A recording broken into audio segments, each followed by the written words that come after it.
আসসালামু আলাইকুম বন্ধুরা। দেখেন রোজার মাসে গ্যাসের কি অবস্থা। এই অবস্থায় যদি গ্যাসের অবস্থা থাকে তাহলে আপনারা কিভাবে ইফতারি করবেন, ইফতারি চালাবেন বা রান্না বান্না করবেন। এটা সাভার নবীনগর এলাকায় আজ প্রতিদিন বেলা 3টা থেকে 12টার পরে থেকে গ্যাসের অবস্থা এই। তাই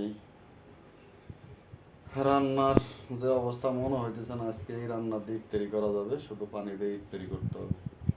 অর্থাৎ এই যে চুলায় যে হালিমটা দিছি এটা দেওয়া হয়েছে 2 ঘন্টার উপরে। এখন পর্যন্ত পানিটা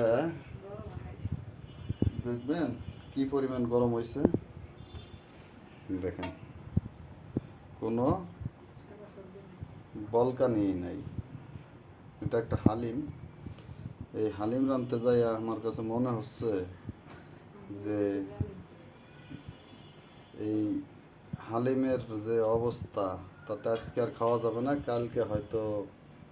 কালকে খাওয়া যাইতে পারে ইফতারিতে, এই চুলাই রাঁধলে আর কি। আমি জানি না আজকে কি রাতে আবার গ্যাস আসবে কিনা। রাত 12টার পরে আবার আসেন, 2টা 3টা পর্যন্ত থাকে, তারপরে আবার চলে যায়। এই হলো গ্যাসের অবস্থা, বাংলাদেশের অবস্থা। বাংলাদেশের চুলাটা আবার দেখাই আপনাদের।